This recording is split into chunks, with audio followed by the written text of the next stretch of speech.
Kumle jang ta gi ne pa kai bu na jang le in. Kumle jang ta gi ne pa kai bu na jang le in. Jiringi ta le manu ta la toi wa toi jiringi to la gi ta le ga la ga ji ra mi bi na ka bu ji lang lang ni nge mu nan go ro nan guru jo do wat nan go ro jo da ga la abung do ane ma karra ta ba dai do le ji ya li ye ai ni jibri do wat komolan lale to kalo pendre kageri nim jabi utang nim kado jara ni komla guru jila komru jimran ran ge nan me ran ge gilo ini ran ge wa ini binin dana amala la biro ro binin jika jaga jagi janawan jika jaga jagi ini gejala itu mur mani ni matang laga da malangir gole jibugi to ro jibugi mani rai dilie lagai dilie ole agam kala jale iligi jale no to mal jana magar gigi majala bungi lino amajada anne kaini anne la tagi yang takala tagira taga jone majala batago muru yari tarwa golawi nga golawi ra jabala taga manru jogorino jogorno bigi kala go yaude gajan ligini kadben ligi jaragilo na gara ini wa mana wa boje me jaraga balago jalaro dione metoi Elibatan laga wajah ini lama tiga cini kali. Aku cara kaca nuare me jama kapalang lalu kadang rally meradak lale lain giam tergiang lalu relang ini yang je tagiang je tagirokom royal lagu tergiang muru ya lamarein capala kemuar yang loyur yolgi nami melakat jigrang man wain eni bigari tu ya lagi lamam tu ya jawal puji kamaro litapi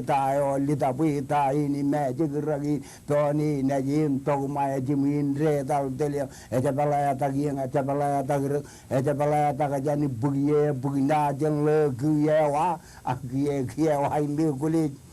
jawal taku diar tak Bujin nang bukan corong bukan gulit ini noel gayo ni bagi ya ko komodum je barchuanal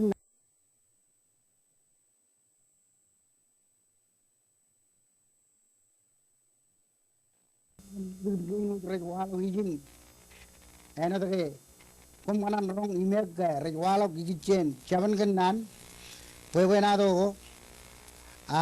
Capreodinan ko kaciro to kagingan program ini. Himelang magdo kumna jiloy ijilla kun gain. Hoy mrejber yumudal imonagan Robert Ramos Enterprises eoy me kamagdo awalagan magdo gain an alele program yon me jado ilo dialin shage jubulyo.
여호와마든 제지로 저대님 주제인 parchuanalen lajarageo han alele yon mejadodo ilo TV yang jangan cercer yon mejadodo in kia modada jangan bagian ini ilo dan reserval road an aleleo ami wit karwai ne nek dukum ngana road ko bai penron ilo chodenin rainin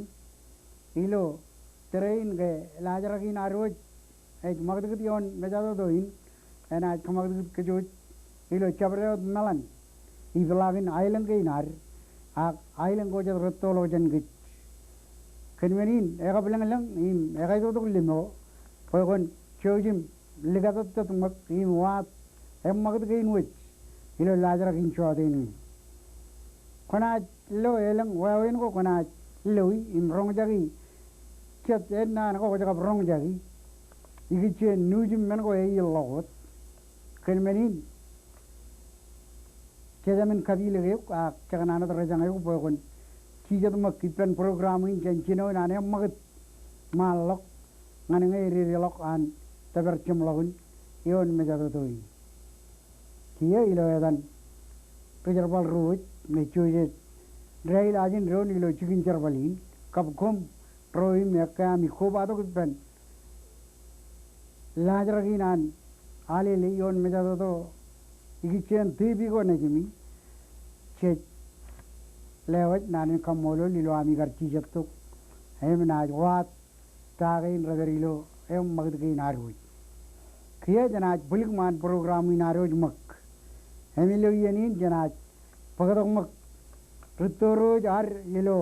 tiyudin nganair kejelok chuani kure heoi menaj bulikman lajaragin aroj ilo chotin raini remana jam lalema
engane kam magadi mogdada ilo em magadi naro jon mejadodo ilo train challo nroinan retoro arion tiudie kejelok ikurego air ikure gein challo air chelok rech ikurego air magmagi ilo lel jabinar hem retoro rar pagadok boiren kalugit pejen kikim rebji ikure gein aram jawagi lok pekar ko ar gein ikure Jejgia kamolo rutore inwit sinarim chamar chubarim chumar hem kia janaj hem magit janir hem pagadok kujut human chargan kan naneo rong jaga pelakun nuju ko jan mejeru ina milo yenin ina kajal mak mejado doin em lelongan ije kariu waj nuj jan aleli pokon marang rong jagi nuj miam magdagain waj iyon ailingin mejeru ilo tereja win jauh rong jagi mak Ako kumandam je pelagin majeruin parjonalin ko kani jun ruane ni ngana minaj ko wado ki pen programin rong jagi nui go im rajwalo ki pelagin majeruin ilo ka raneo inne aranin mandreo ilo jun jongoro raneo ar kamanchuan iena kabit yoi manage mark aya ka kalli ilo pok in pa venado ilo ailen kain kajuan in anjon rumaja lo kar kabit ngancet ilo ka rieni nelang rogot jan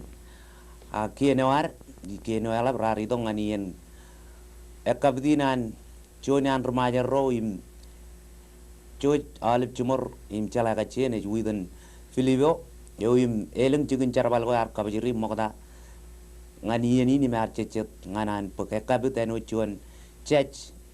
im yo remaja lo mokda ga im ar chech ilo ailenke ilo karieni na releng nan ko rari tok chen speaker wan di jala speaker kaisa inut para inut chief secretary wan ailen kain chief secretary katu prum im paren lengen nan ko rari tok chen chedian paru de jero ilo kiene war mecha ilo kar yeni no de lengkar ro chen family yo ima armich rar ko ba dong anien ngan kamol iene kapdinan witen pilibo ewi mar kamman ilo imane ka jato alat anai lengke awana yengne jonian nujugo im raral karto ngan yeni nilo har kar marungun caga mantak akia ilo yenin kia chene magidok poe nong jage jonen nan ewi me jidok leo image pogai roin kaja barok men ko punir enot kajin immanit kwar ilo alele ne milo yenin kia ne caga lo ngani pen Alfred Capelle nganan kwalok cirik enan igichenot kajin imman dinar ilo ailenke yawe komodem jej makata jen medem jej kanan lelok kamolol manari roj kan yeni namman ciriko di jej kanan pailo yenin emnaj boleh rinar kwalok cirik balale goi kichen kajin manet chen yen nganien lo program winan alili Ijo kanan kalongan ke jilo ini karilok ke ji pajan kalmal lo jan kaga echa cibar parne odar ran ke jilo me che koi komane rebiji wat kajin mane ko ar ramman enam iganan bar ko bawa ji pemi rodem ci rore rebri bodilo tamagin poe kajini nar alaban aur wawe neo kwalok kada war ke relengin im ke kamolol kage im kachiong review chong dar merong alap tada lo rain ke ge ugudagin mor all menangana je romman rejidok chen ligun brelang dog lailengin rejidok odin ko bajalok im karuilok im man kajin man deginar mer romman im pralle do ganani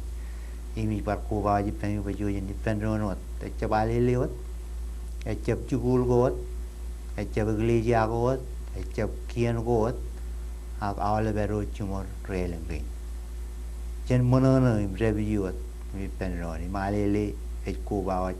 ipemi payen chibe penroni im review im kanorot ilo chukul goar ilo iglesia goar ilo family goar ilo chujum ber goar kajarbal kajininar jangan odar marong ilo ian ko ralap ian ko redik parainot kan menin kom kane jino molem chen penronot chen kieng man malok im to anot aru borum pelagadin realengin akrumalo menin wat kom mol Yargana nujugo komarrong pelagir kerar meliagam pubrak nujin mejerui ano diarpa komna lo eleng em magat ko imrong jage eleng wawen ko rena kadang lo jilingum ilo tiri ewa kia chana em magat tem pagto kom yu muncarkan kanna neo pedak pen pubum chumma ilo aroj na wat chetian pijago chen chikin cherbalewan chogun tu brum eoim agar kejabargi mengai no emodolo bugi bugi iya pejen marong lo ilo rainin agam malong iba iganan kejabla kum ngan chon taujin radam chon bugi mlalim iya ne pijana yar kamani iya in kiye joje marjage chon taujin radam chon bugi mlalim ilo aroj marjage pijai ne chit man man niman me jami reman o jimlo ro emman rajberilo pijain lamarana ej ro emman in magic lana duyan ming ilo am reman o ej rebel langan which lamoch legao na ej chija didurun duan which marangun ej Mr. Labrum to jagaru emman in magic awle lamarin ak pijana ar kamani lo ailing ligit ilo iya na chon tajun ran jon pugim lalim moda iganan kemelele jabreo tror jello pijain ken kargaril lamaren ro rebelen langan bich lamoch agar chonian matan regagi ro moda dai re chomagajin regagi jan ailingin magic elginan rio jalo jan chugulo ilo mot Christian training or jilo kuchai kaya rio jalo kamidok ngan majalin charan rare giro ne ar kabidi pension regagi alat melang ailang ilo pelagan majalin rebelen langan buja karido idangani kamane cerbalin ministerian agar cuan regagi yo agar itu limo agar jo rilo kwalok kabel karmarang lo kupan rancap ceking jago eno dami chala ke contoh yun ran yun buku mulai megari ketolok mujan me kejbil keju cendron badap elang ro dugun remurum peri perrainin cuani air yo me meurot megari kena meragi ye ami bak nalele ko jane biruru toda areleng cuani nejerut me ceban jigine jimuro ar ilo program go ji komna chojum ke baage pugudi melele ko rumle Allah elanga ko yo review buat melele ko igiche lallabi langan buch lamu agyang janaji tongan ligao rirgna emman retan labrum to jagaro lajne me wani agar pelele pension kerin jabor hijana rajwa kinajong me jumar kemelele lengan kagajri rijana cap alikara karor kenejin pada karorane kagajri ri kallang choni air karmenela alana labrum mujan mich kijbil kiju chandron lelawin cupkan jalikar ngai murut kaya mujan mich kijbil kiju ke pada elang ron nejin raveri perrainin kun marong pugi melala ko blok igichen lalabna labrum choni aire tagada arada nedan engana ilo chigine murnar ako chumman kenegellana egar kajri rikle labochinen elang kum kalan pugi melala ko rumlalam rebaka mude ako ke bak tagada arada nedan pokomun melale kan Murkana alamarne ro. Rabila langin bich lamoch kap Mr. Labrum to jagaru. Lamarane ligaun meji jaul. Ilo iye japkane ko mujlo pijana yar kammangi. Hego jana jam magat chen pijai jagar wada yo mun cerkan kannane o. Pidak ben bubum chumma. Emilo yeni jana bagat choni kure. Helange egar japkano melaga mejam ilo am lale. Ikureo an ritoro jan tiudie ego janat perkacioma ligila ko choni kure chan ritoro ilo lora chojim lalema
Chejlelwar narin kamolol, ngan lutoro, chuburojum chumarwach, chinarim chemer ilo lo rayan, elginaro lo magdeo rar, kejel lawangan keju, chigicheni kureo air. Hemilo yenin kia janaj, pagatok keju human chuan jarkan kanan, eoim, eo jakin jarjar yon mejado in kia. Hemijin pemenaj rong, aglo chuan pija, eo ar kaman in alele, eo ami waj kap rayo an chikin chidramayo ar agi jorajba education department kammane im pijain magadi rol minute pijain chikichen an lablo abang im langlo abang ko rejil dikit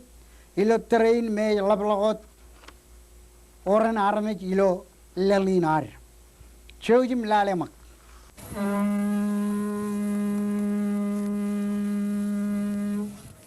Kue imga kejero perialu peving. Trainin waran aramijo yone bije imageroin roljum jon taujin radum jon bugi rali tongo rali tekekarangan punpuneo ejap kompani lu yo jamlolok jon taujin radum jon bugi rali tongo rali tek. Chorainoin kenan ogodak abang kenar ran gain chen ran ko anjibur imjumar ebar ogodak wawen ar pigot mejalan abang gain. Ijo kue ilo an lenglok armit elenglok ro rajab chalai wau ne mag ngan bag cimang jani jo chicken bag cimang ngan wan jawok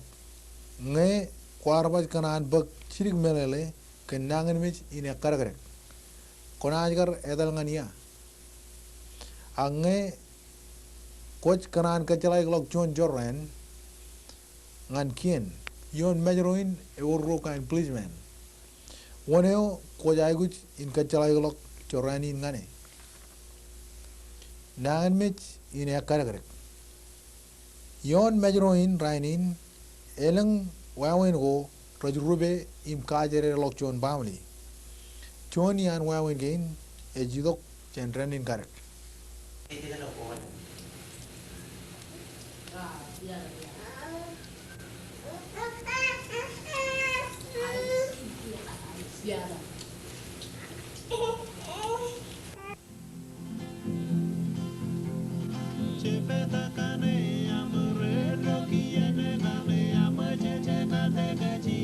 Cuma ini juga jero tali unta ketuk tangan maya.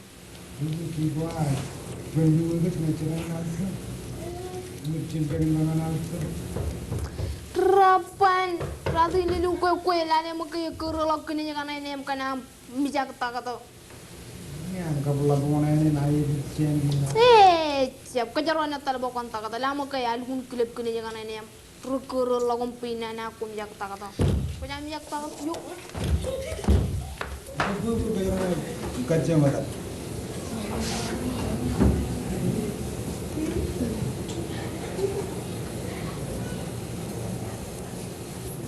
Rer,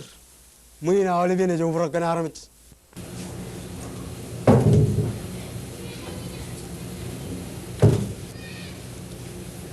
Dia tu mengapa cakap ni? Kan? Kan kalau kini jangan mengan di jatuh. Allah benar Allah yang nak kekar.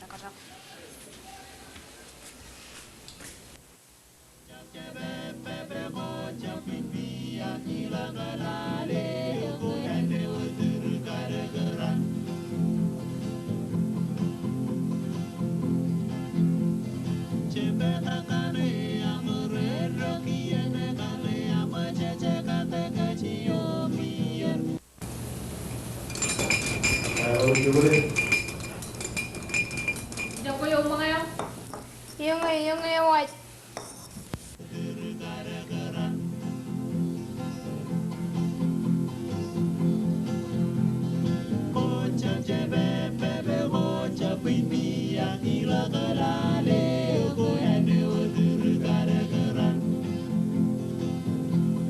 Rer, kau nak rumah je? Cakap ni.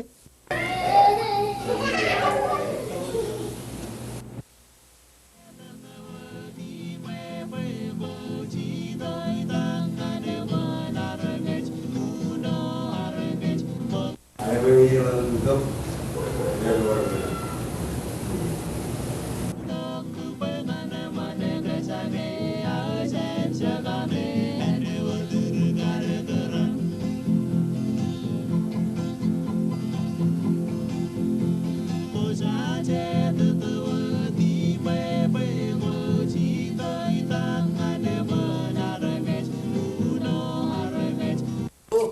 ke mana? Tahu apa sekarang ke? Yung nga air dua jalo. Ekor dua tu sekarang. Pila le wewen cibian cema mo. Ya, oh iya nggak? Komerong ngeliat orang talam. Pila komerong ngaji pergi aja yang lain. Olivian kaci tu kai. Lo kau cip carwal kau komerong carwal. Akhirnya mana cubu laptek di cip pergi. Kau yo lo army jalan ngaji ngaji dia. Lane mo larang na chadu ma larang na chadu ko yo lane rang ngelo ay biar koto ye bewa Olivian ji kaci tu kayak colok. Ay marong nal luwet puro, ini colok kami ini bana kan nggak? tahu mo yo wewen di ko cibang ama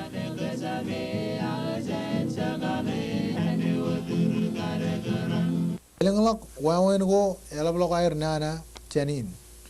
Wawen gain raja baiguj in walok. Ijo jamarong bak melele kendangan mij in a karagregi. Age ilo mental health. Yo age per ilo kar iman takato yo emor ilo wulgan. Ilo mental health eleng kain kamar mergo raj kamani ngan cibang pamle go raja ran cendrenin karak. John Yan program gain ilo mental health age Al Anan ngan kemlelek menin char pokdok taktenir Halifax director on preventive health ilo chicken takado alap an island king elang muyangan go ilo ken imujar chino kacang cimang ilo chorani ngaba jilo level on mental health ewer chat program go ngan ro roja kargrek program rojba alcohol anonymous in program in ejengan army rodan eber an kajar bar argo chen eto roj ko lagu ban ron chaniyen nganien per ron jibang ron ngan bajrak chen garak ewer jon program etanin al anan yo ejengan pamle go an army ro ilo alcohol anonymous im roj ya kadak kenwawen go ngan rajada ke army ro ilo alcohol anonymous ever word program go yo nailingin eno CAC ipen kagi ani to yo ele to kabil ko ngan ro abangin ejeledir chet kabung rodal ro air rajbar bak konair ngan kabil army rodin ever word program go me roj kadlok kuch ngan edal ngan iman kalbuj ipen kalbuj ro im kono kenjoran go roj walok chen training kare ministry on education imu janjino chon program yo me elman lap to jen yo kagien perro imu janjoran in jeledir rajaibuj ini tok ngan mental health ngan pek cimang in PhD per idulugin meni ne rajata ministry ina najmu lamrang udin jino jon kain program aja kain rutin wat impar jon alen PhD rajata kai im abar worjat cibango ken gen go enot izin imajroin izin yon evjan ipen mer alun jaglik yon evja mer amatlain kabwa izin imajro par jon joran alap obizin and mental health emarong cibang yigijen age lolok boro Ngayon ang problem ro rin, yung polo bijan mental may ngayon karwala problem ini me, akarana olah cuan, akcep na olah polo video, pag kami narong cerita kami kamane, kami narong ujin tuore, may cenarong tongan ubijin, kanu pena lari tayo may cenarong, wawen mo may cenarong sila may bakit. Tangan kaya baca rong anar me juga, imaj kote yebe wal, ak imaj pok wala dal, ko jala ke please mana deo kuat kena kalau coranin ngane ewe coran gain racap lukun elap agi gajikan korolap kona chala ge ya ko ja gu inkri ngan bag chibang ngan archala kan ogda kain char kanono ipen Christopher Loyak Minister on Justice kilo sistem na rainin kuala kilo at local government area ke policeman ran local kena jawara jana da peace obi ya road me orair emjer type da ji ran barang company race and not policeman ran national national is a road me road together na alam kain cage or mejan misdemeanor relabalak ngan chonani cage boy lo island kain kainan murder cop burglary kain kana agilo wawinin jij bari rainin police poje gain roro share alabel minagain crime gain which emin poji pendon ijellagun wat kami jalangan local government marangi and menagar ilang lok chon changun money pelin chip gudala ke bermeragin bab chip gudala lang lojen chon aji jeno aling chandas yen kalbut in nam rajbar yung marangan national government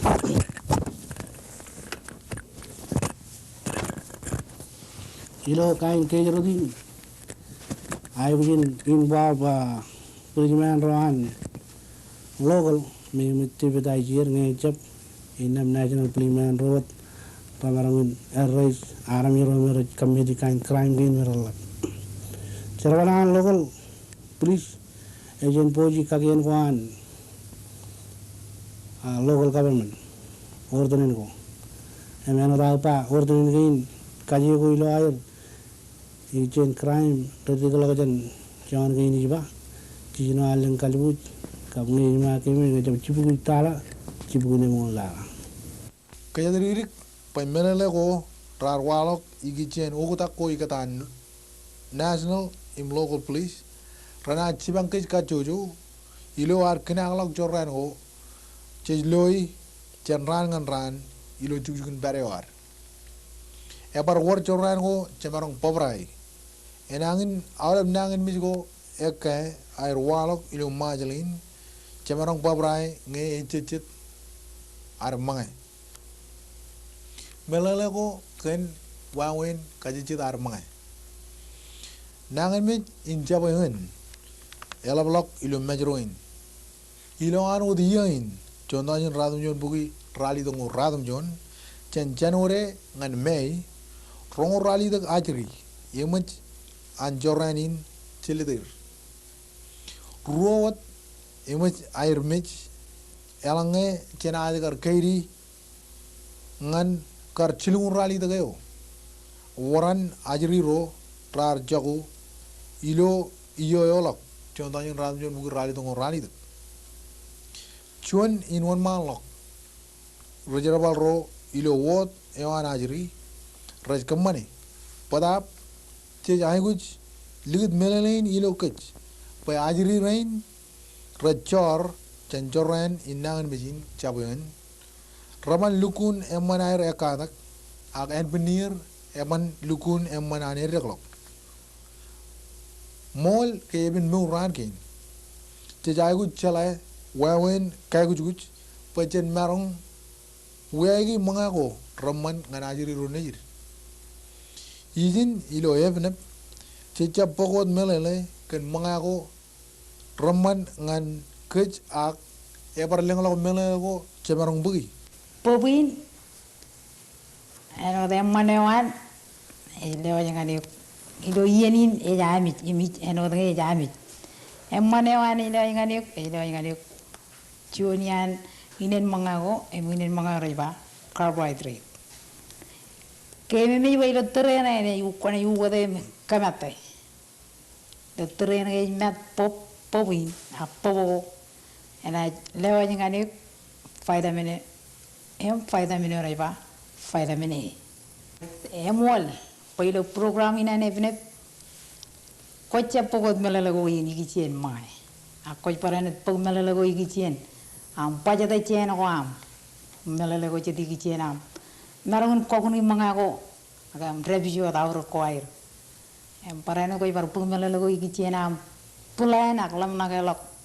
ngai bai ki ju da yanan pamuliwa ta ko jai ki ligdilan ak dorilan planilan ki ju dan pamulio penjuan mangayo meong kubre ko ibarane pung melele ko ki chen parenting ai ki chen ka kajiri em parane kemi yo ay vene bar cibang cine nak cemen ro ajiri ro raja bayin raja bar cibang eram dalam melele ko iki cien ano tamanga ko rakar raja iku pegilo terein me takdoro je logo ir raja bayin melele genyangan mij intangal chonia nangan mij ko camarong pobrai ilo ancecet armanga tangal ekar ngan melele ko pergi jan obisan health education ijo kadangin ken azmur ilo anu debralo kia ilo yain contanjun radmjon bugi radi dongo radmjon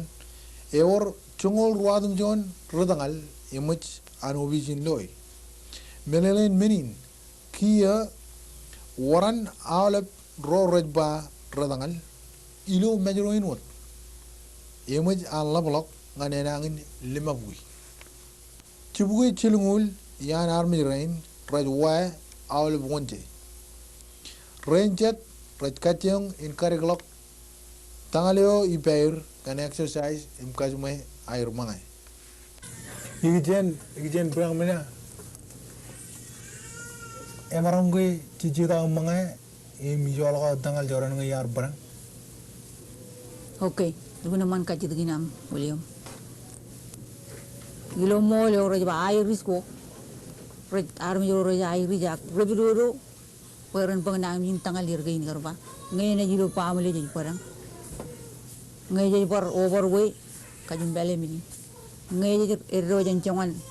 tutanawanen punit parkien wajoni parcioni gitu gilo ngai kerairan red pororo euro wawin emarong la mujinan kemurun ejmur emarong parcakut tangalanan ak yauru ban parol do kemi kebele ban rol do majinan ejmur kai pugin kajen parcaya kai juanan kap kokure elabtada cerrenin mga ko kije mga ni jala mga ko kijem ako cebek cerjai yo chailo dinian ko nomor tangan ngai pekimi bek cerjai em kontrol jangan mga em tago kangi em jongai yang ani jala bai raur ke roi ko jini tendron ced nangan mit rajito kwat chen ren inira kolnimer kainne ani alo ak ced ien ilogloje ko emman in ren inira chen ien ngan ien cecap cala karren inira kolnimer etunin arnangan mit takdoro ced ien rangnan kabile kej pachen karregi nien ren kolnimer ak edale alange ragijigij kojala ke pungutan ko bugi ngan kemane menin ngane adale elange egijigij rane onumum akcha itu cuma kajitu ngai army ragu in bug jibang ngan kagel giliran ko nimir lu mohumer ay bu cimen khoyr ay bu lel khoyr bari yedin mohumer ta pungutan ko raja ko wal moda jana merong adal in bug chambolen kagel giliran ten ay bu gina ay bu lala ga cimena Cej kataran armit pokotok kanan ko air im cemarong ni lagum ciagi ay bu jindra ko air anot ay bu cimen ko im parai bu lal ko parai not im gecci cem magaji milok kana kay or cet armit ngeji magaji milok recurung no gej one kar kaja balu ko ngonten ciagi ranar a cej katar mayene orana ledok ay rai buc ngani biye imbagai raibuj pegamen ciaga rane nimerum lale egiji gai ime mana ngandrak imilo yeni ngerai pokotok ilo wawini ngerai pokotok kacit ke nair inam cej ilak im pokotok sampulin dran ko nimer aran ko kejar palingan mangai imirak im teji mlamoj kalok rijolen ngai mana ngai na nangan kejar lagi. Image barkamane chuan chicken ran elbalok pajincha meru. Kia kachiduin. Ewi ton innem chanaj bar aiguji chuaneo elbalok. Pajin merong kairake ajirirane nejin ajirirane nejir.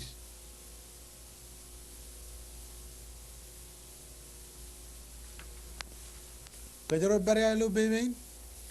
kia iyana magdut jab tiya tuan ag pego tibang jenijo ekar pe abang kain rajalamai kin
Engane Bijayo Kumar kalim jagim loyoim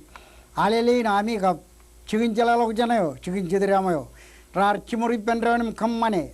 kaciyong karrelok kujut nganaro jalamanak egijangan ke publijina ke orang pen-penin armejina jalapolo de chop mujiga kan lapolo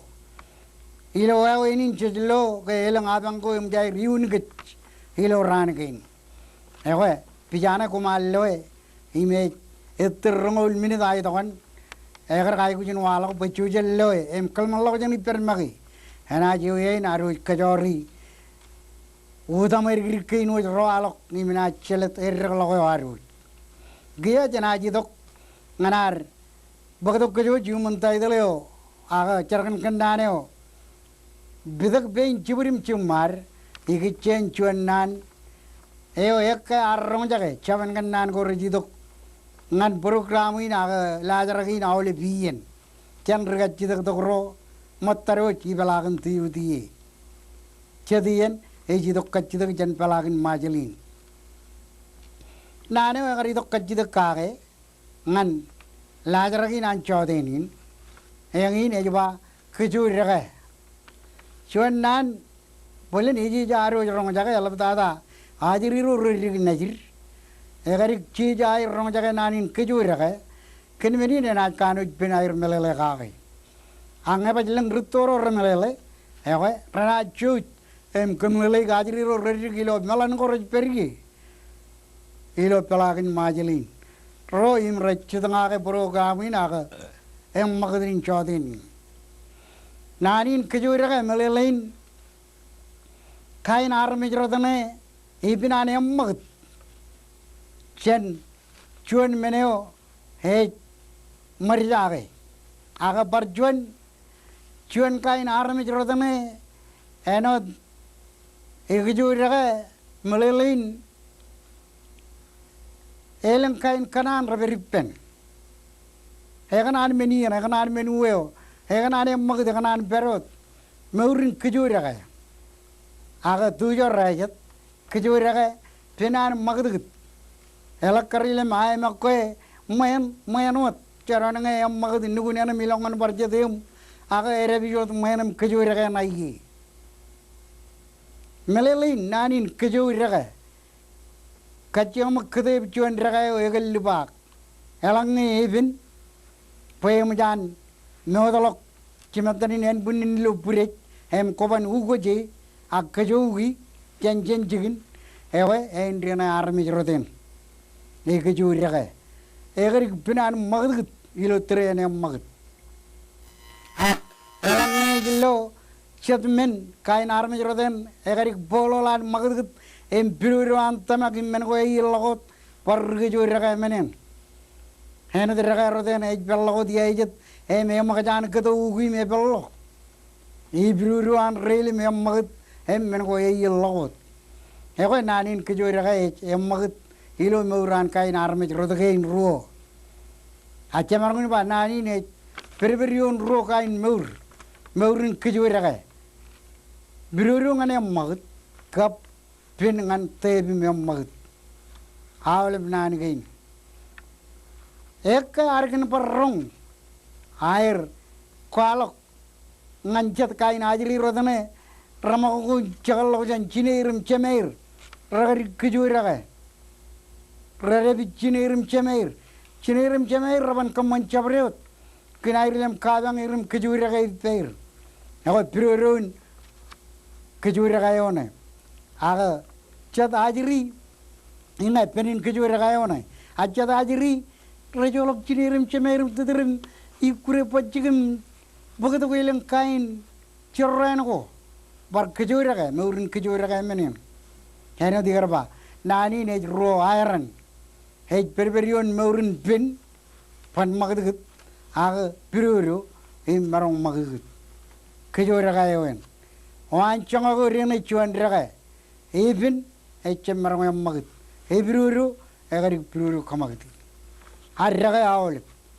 ego indrio kain army rodane bok ro kain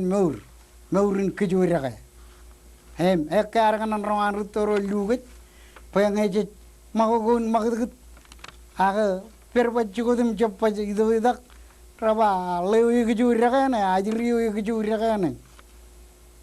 aga neje margar jejru joda chebelo melem rebi chedar me chogo lari ga ego raba ako gari keju rega kujru joda kojagu ego menin perberion rokain meur boleh rega cita to kurein rar kanan rong jagai melele nani nana to ke bacci jar rong jagai abar juan orang kar lajaragin melele ke boleh nar me rein raganan kadakin ro nejiram ro changan kar melele nan chapkin ken nani ne cerwali pen rutto ko bajri chumur ilo meur narmik hewa engane kar nane jojar kataran rong jagai caman kan nane me hegari to jan nirgati to green jar ilo pelagin majelinar ailo yenin mujar tabar camlogun program inaru cagarik promoch in cirong aja komge